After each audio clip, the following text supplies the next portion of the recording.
Cierra los ojos, cierra los ojos, cierra los ojos, cierra los ojos. Si escuchas que alguien se acerca, no temas. Todo estará bien.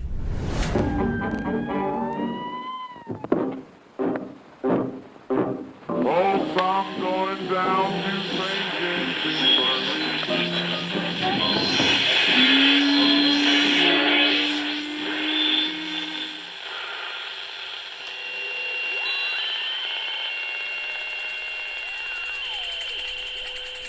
Estás escuchando Crónica Lunares, el lugar donde entra por tus oídos.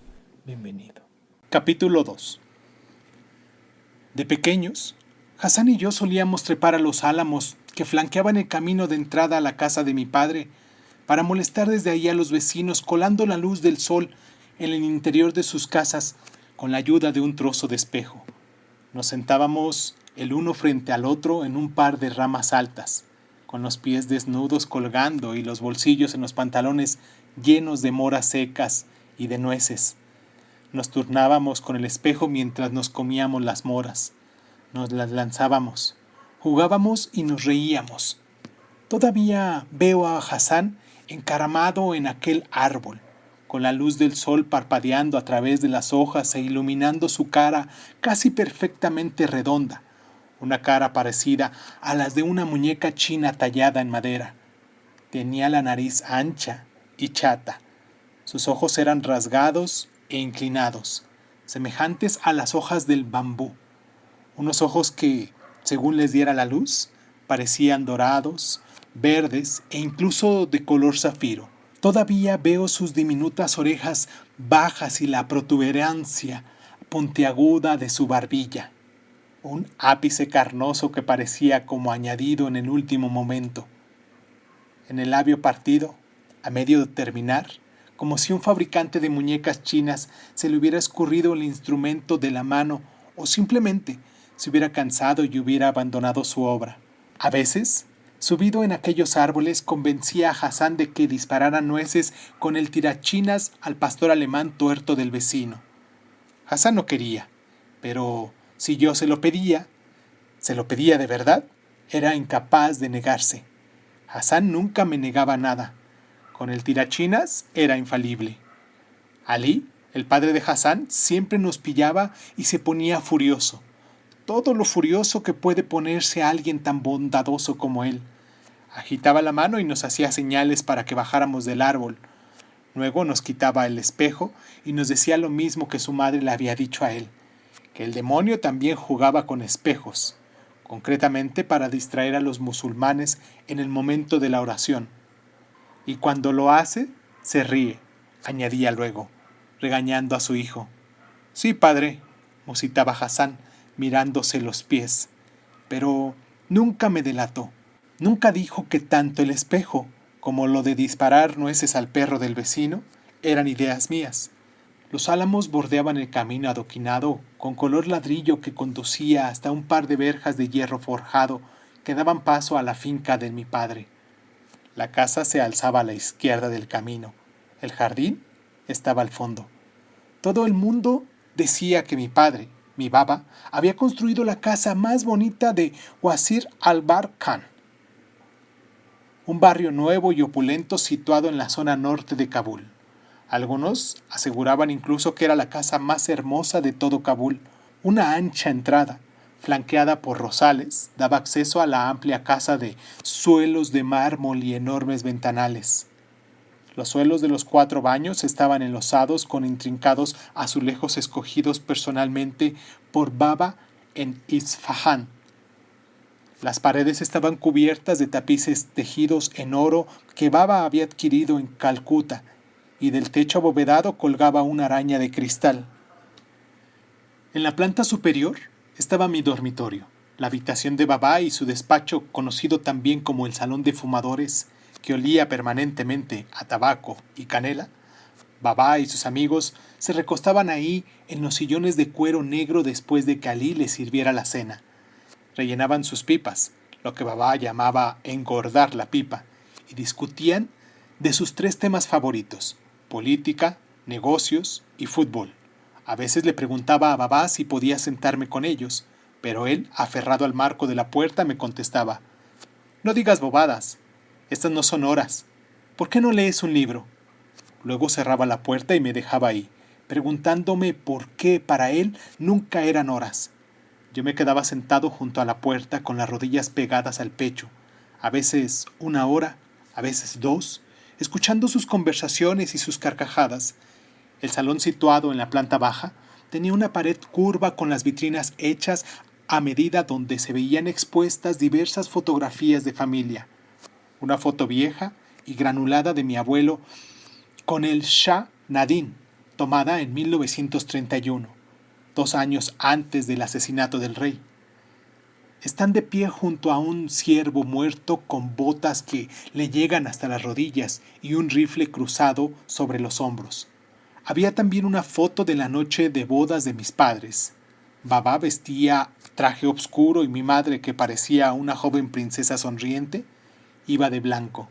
En la otra se veía a Babá y a su socio y mejor amigo Rahim Khan en la puerta de casa. Ninguno de los dos sonríe. En otra aparezco yo, de muy pequeño, en brazos de Babá, que está serio y con aspecto de cansado. Mis dedos agarran el dedo meñique de Rahim Khan. Al otro lado de la pared curva estaba el comedor, en cuyo centro había una mesa de caoba capaz de acomodar sin problemas a 30 invitados, con la inclinación que mi padre sentía por las fiestas extravagantes. Así era prácticamente cada semana. En el extremo opuesto a la entrada había una alta chimenea de mármol que en invierno estaba siempre iluminada por el resplandor anaranjado del fuego.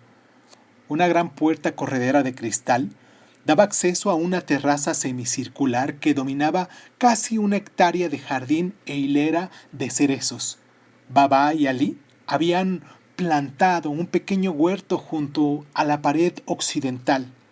Tomates, menta, pimientos y una fila de maíz que nunca acabó de granar. Hassan y yo la llamábamos la pared del maíz enfermo. En la parte sur del jardín, bajo las sombras de un níspero, se encontraba la vivienda de los criados, una modesta cabaña de adobe donde vivía Hassan con su padre.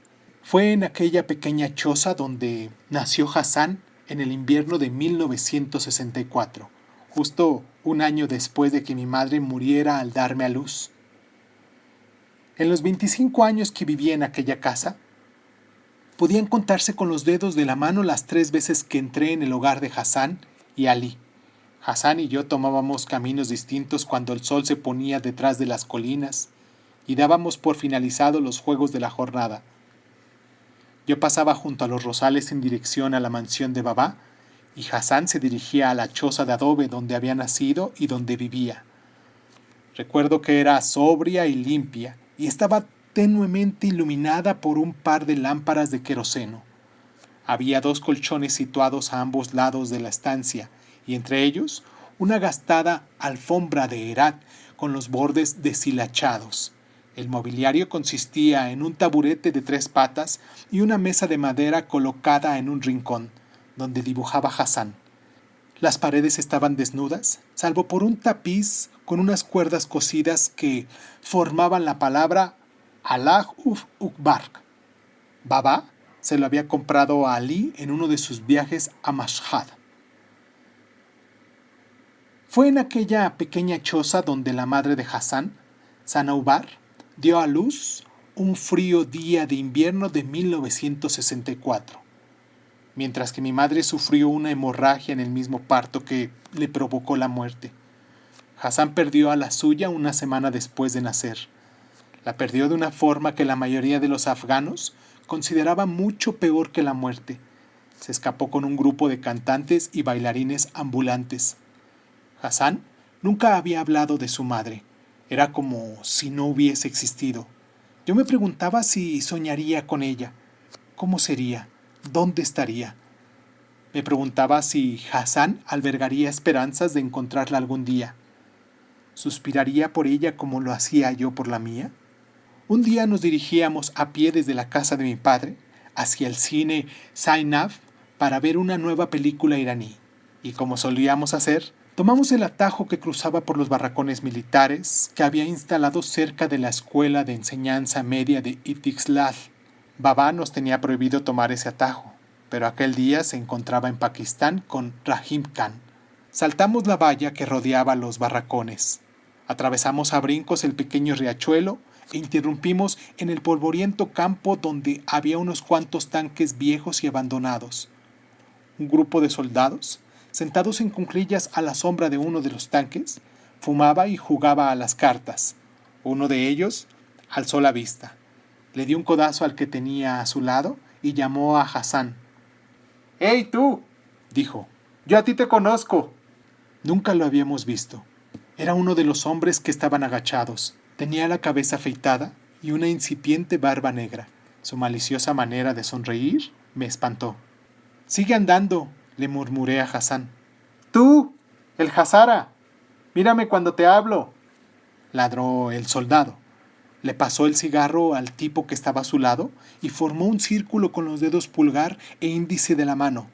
Luego introdujo el dedo medio de la otra mano en el círculo y lo sacó. Hacia adentro y hacia afuera, hacia adentro y hacia afuera. «Conocí a tu madre, ¿lo sabías? La conocí muy bien. Le di por atrás junto a ese riachuelo». Los soldados se echaron a reír. Uno de ellos emitió un sonido de protesta. Le dije a Hassan que siguiera caminando. «Vaya coñito prieto y dulce que tenía», decía el soldado, a la vez que cogía las manos de sus compañeros y sonreía. Más tarde, en la penumbra del cine, escuché a Hassan que mascullaba. Las lágrimas le rodaban por las mejillas. Me removí en mi asiento, lo rodeé con el brazo y lo empujé hacia mí. Él descansó la cabeza en mi hombro. «Te ha confundido con otro», le susurré. «Te ha confundido con otro». Pero lo que yo había oído decir, la huida de Sanaubar, no había cogido a nadie por sorpresa. Cuando Ali, un hombre que se sabía el Corán de memoria, se casó con Sanaubar, 17 años más joven que él, una muchacha hermosa y sin escrúpulos que vivía en consonancia con la deshonrosa reputación, todo el mundo puso el grito en el cielo. Igual que Ali, Sanaubar era musulmana chiita de la etnia de Hazaras y además prima hermana suya. Por lo tanto, una elección de esposa muy normal. Pero más allá de esas similitudes, Ali y Sanaubar no tenían nada en común, sobre todo en lo que al aspecto se refería. Mientras que los deslumbrantes ojos verdes y el pícaro rostro de Sanaubar habían tentado a incontables hombres hasta hacerlos caer en el pecado, Ali sufría una parálisis congénita de los muslos faciales interiores, una enfermedad que le impedía sonreír y le confería una expresión eternamente sombría. Era muy raro ver en la cara de piedra a Ali algún matiz de felicidad o tristeza. Solo sus oscuros ojos rasgados centellaban con una sonrisa o se llenaban de dolor. Dicen que los ojos son las ventanas del alma. Pues bien, nunca esa afirmación fue tan cierta como el caso de Ali, a quien únicamente se le podía ver a través de los ojos. La gente decía que los andares sugirientes y el contoneo de caderas de Sanaubar provocaban en los hombres sueños de infelicidad. Por el contrario, Ali la polio lo había dejado con la pierna derecha torcida y atrofiada, y una piel cetina sobre el hueso que cubría una capa de músculo fina como el papel. Recuerdo un día, yo tenía entonces 8 años, que Ali me llevó al bazar a comprar naan. Yo caminaba detrás de él, canturreando e intentando imitar sus andares. Su pierna esquelética describía un amplio acto y todo su cuerpo se ladeaba de forma imposible hacia la derecha cuando apoyaba el pie de ese lado. Era un milagro que no se cayera a cada paso que daba. Cada vez que yo lo intentaba, estaba a punto de caerme en la cuneta. No podía parar de reír. De pronto, Ali se volvió y me pescó imitándolo. No dijo nada, ni en aquel momento ni en ningún otro. Se limitó a seguir caminando. La cara de Ali y sus andares asustaba a los niños pequeños del vecindario, pero el auténtico problema eran los niños mayores.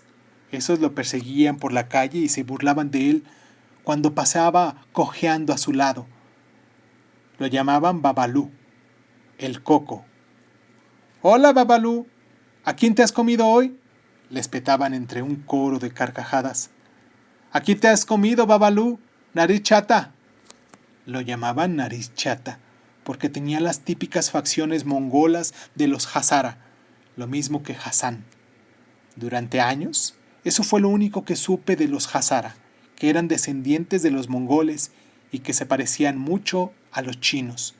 Los libros de texto apenas hablaban de ellos y solo de forma muy superficial hacían referencia a sus antepasados. Un día estaba yo en el despacho de Baba hurgando en sus cosas cuando encontré un viejo libro de historia de mi madre. Estaba escrito por un iraní llamado Khorrami. Soplé para quitarle el polvo y esa noche me lo llevé furtivamente a la cama. Me quedé asombrado cuando descubrí que había un capítulo entero dedicado a la historia de los Hazara. Un capítulo entero dedicado al pueblo de Hassan. Ahí leí que mi pueblo, los pastunes, habían perseguido y oprimido a los hazaras, que éstos habían intentado liberarse una y otra vez a lo largo de los siglos, pero que los pastunes habían sofocado sus intentos de rebelión con una violencia indescriptible. El libro decía que mi pueblo había matado a los hazara, los había torturado, prendido fuego a sus hogares y vendido a sus mujeres, que la razón por la que los pastunes habían masacrado a los hazara era en parte porque aquellos eran musulmanes sunitas, mientras que estos eran chiitas. El libro decía muchas cosas que yo no sabía, cosas que mis profesores jamás habían mencionado, y Baba tampoco. Decía también algunas cosas que yo sí sabía, como que la gente llamaba a los hazara comedores de ratas, narices chatas, burros de carga. Había oído a algunos niños del vecindario llamarle todo eso a Hassan. Un día de la semana siguiente, después de clase, le enseñé el libro a mi maestro y llamé su atención sobre el capítulo dedicado a los hazaras. Hojeó un par de páginas, rió disimuladamente y me devolvió el libro. «Es lo único que saben hacer los chiitas», dijo, recogiendo sus papeles. «Hacerse los mártires». Cuando pronunció la palabra chiita, arrugó la nariz, como si de una enfermedad se tratase. A pesar de compartir la herencia étnica y la sangre de la familia, Sanaubar se unió a los niños del barrio en las burlas destinadas a Ali. En una ocasión oí decir que no era un secreto para nadie el desprecio que sentía por el aspecto de su marido. «¿Esto es un esposo?», decía con sarcasmo. «He visto asnos viejos mejor dotados para eso».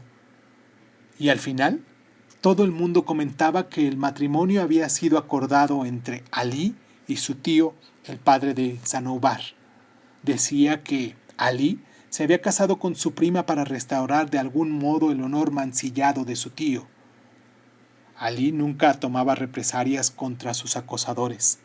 Imagino que en parte porque sabía que jamás podría alcanzarlos con aquella pierna torcida que arrastraba tras de él, pero sobre todo porque era inmune a los insultos. Había descubierto su alegría, su antídoto, cuando Sanaubar dio a luz a Hassan. Había sido un parto sin complicaciones, nada de ginecólogos, anestesistas o monitores sofisticados. Simplemente Sanaubar acostada en un colchón sucio, con Ali y una matrona para ayudarla. Aunque la verdad es que no necesitó mucha ayuda, pues incluso en el momento de nacer, Hassan se mostró conforme a su naturaleza. Era incapaz de hacerle daño a nadie. Unos cuantos quejidos, un par de empujones y apareció Hassan sonriendo. Según la locuaz matrona, confió al criado de un vecino, quien a su vez se lo contó todo a aquel que quiso escucharlo. Sanaubar se limitó a echarle una ojeada al bebé que Ali sujetaba en los brazos. Vio el labio hendido y explotó en una amarga carcajada. «Ya está», dijo. «Ya tienes un hijo idiota que sonría por ti». No quiso ni coger a Hassan entre sus brazos, y 5 días después se marchó. Baba contrató a la nodriza que me había criado a mí para que hiciera lo propio con Hassan. Ali nos explicó que era una mujer hazara de ojos azules, procedente de Bamiyan, la ciudad donde estaban las estatuas gigantes de Buda.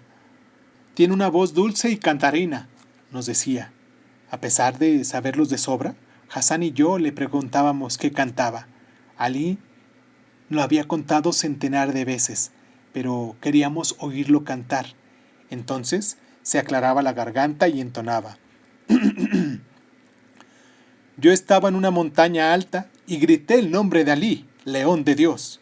¡Oh Ali, León de Dios, León de los hombres, trae alegría a nuestros apenados corazones! A continuación, nos recordaba que entre las personas que se habrían criado del mismo pecho existían unos lazos de hermandad que ni el tiempo podía romper. Hassan y yo nos amamantamos de los mismos pechos. Dimos nuestros primeros pasos en el mismo césped, del mismo jardín y bajo el mismo techo articulamos nuestras primeras palabras. La mía fue Baba, la suya fue Amir, mi nombre. Al recordarlo ahora, creo que la base de lo que sucedió en aquel invierno de 1975 y de todo lo que siguió después quedó establecido en aquellas primeras palabras.